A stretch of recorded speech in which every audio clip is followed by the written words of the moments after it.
Shri Gayatri tours and travels Chardham యాత్ర complete travel plan. నమస్తే, welcome to its UTV. నేను Siraj. Artificial intelligence ఇది ప్రస్తుతం ప్రపంచాన్ని శాసిస్తుంది. నిన్న మొన్నటి వరకు ఐటీ రంగంలో ఉద్యోగం అంటే లైఫ్ సెటిల్ అనుకునే వాళ్ళు గుండెల్లో ఇప్పుడు రైళ్లు పరిగెడుతున్నాయి. పెద్ద పెద్ద టెక్నాలజీకి సంబంధించిన కంపెనీలన్నీ కూడా నెక్స్ట్ ఏ క్షణంలో ఎవరికి పింక్ స్లిప్పులు ఇస్తాయో తెలియక ఉద్యోగులు రాత్రులు నిద్రపోవడం లేదు.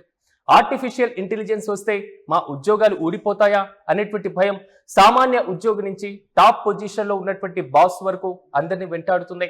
అయితే ఈ నయా ట్రెండ్ ఐటీ ప్రపంచంలో ఒక పెద్ద హాట్ టాపిక్ గా మారింది. సరిగ్గా ఇలాంటి భయాలు సంచలనాలు నమోదమై ప్రధానంగా ఒక టాప్ ఉద్యోగి తీసుకున్నటువంటి నిర్ణయం ఇప్పుడు ప్రపంచవ్యాప్తంగా హాట్ కేక్ లా మారింది.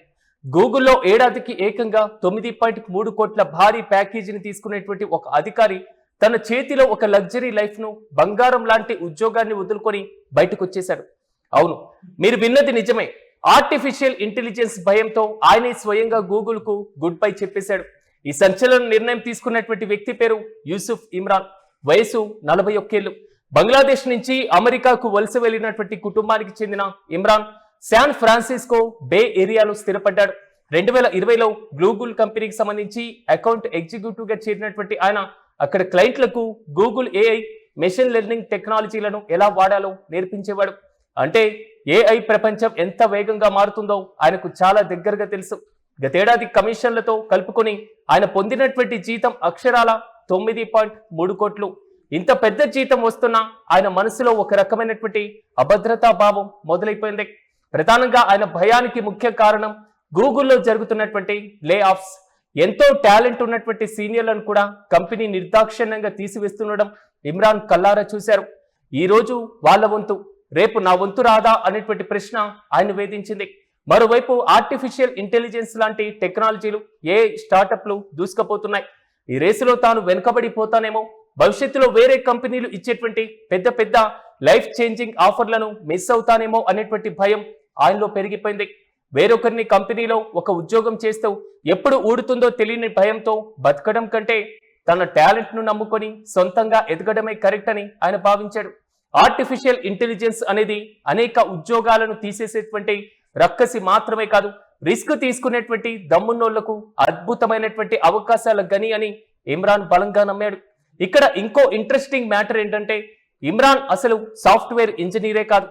ఆయనకు సేల్స్ రంగంలో 20 ఏళ్ల సుదీర్ఘ అనుభవం కూడా ఉంది. మార్కెట్లో సేల్స్ ఉద్యోగాలు రోజువారీగా ఎలాంటి తలనొప్పులు ఎదుర్కొంటాయో ఆయనకి బాగా తెలుసు. అందుకే ఆ సమస్యలను చిటికలో పరిష్కరించేలా ఏఐ ఆధారిత టూల్స్ ను తయారు చేయాలని డిసైడ్ అయిపోయాడు. అందుకోసమే ఈ ఏడాది ఏప్రిల్లో గూగుల్ ను వీడి మ్యాంగ్రోస్టీవ్ స్టూడియో అనేటువంటి ఏఐ ప్రొడక్ట్ ను కూడా ఆయన స్టార్టింగ్ చేశారు. ప్రధానంగా కోట్ల జీతాన్ని వదులుకునేటువంటి ఈ నిర్ణయాన్ని ఇమ్రాన్ ఏమాత్రం ఆవేశంతో తీసుకోలేదు. పక్కా మిడిల్ క్లాస్ మైండ్ సెట్ తో చాలా ప్లాన్డ్ గా అడుగులు వేశాడు. ఉద్యోగం వదిలివేయడానికి ముందే తన కొత్త బిజినెస్ కోసం సుమారుగా 1.6 కోట్లను పక్కన పెట్టాడు. అంతేకాదు, ఉద్యోగం లేకపోయినా హోమ్ లోన్ లో ఈఎంఐలు, కుటుంబ ఖర్చులకు ఎలాంటి ఇబ్బందులు రాకుండా భారీగా పొదుపు చేసుకున్నటువంటి తర్వాతే రిజైన్ లెటర్ ని ఇచ్చాడు. ప్రస్తుతం కొంతమంది ఇంజనీర్లు మార్కెటర్లతో కలిసి సైలెంట్ గా తన సామ్రాజ్యాన్ని విస్తరిస్తున్నాడు. బయట నుంచి పెట్టుబడులు ఆశించకుండా సొంత నిధులతోనే ఈ సంస్థను సక్సెస్ ట్రాక్ ఎక్కించాలన్నదే ఆయన ప్రధానమైనటువంటి టార్గెట్. మొత్తంగా చూసుకుంటే యూసఫ్ ఇమ్రాన్ కథ ఈ తరం ఐటీ ఉద్యోగులకు ఒక పెద్ద లెసన్ గానే మారింది. ఏఐ వస్తుంది, ఉద్యోగాలు ఊడిపోతాయి అని మూలన కూర్చొని ఏడవడం కంటే మారేటువంటి కాలంతో పాటుగా మనల్ని మనం మార్చుకోవాలని ఆయన నిరూపించారు. ఒకప్పుడు టెక్నాలజీ మారితే ఉద్యోగాలు పోతాయి అనుకునేవారు. కానీ ఇమ్రాన్ లాంటి వాళ్ళు అదే టెక్నాలజీని వాడుకొని వందల మంది ఉద్యోగాలు ఇచ్చేటువంటి బాసులుగా ఎదురుతున్నారు. మరి ముఖ్యంగా చెప్పుకోవాలంటే భయాన్ని కూడా ఒక పెట్టుబడిగా మార్చుకొని రిస్క్ చేయడానికి రెడీ అయితే ఏఐ మనకి శాపం కాదు, సరికొత్త కెరీర్ కు అదిరిపోయేటువంటి వరమని ఇమ్రాన్ లైఫ్ స్టోరీ చాలా స్పష్టంగా తెలియజేస్తుంది.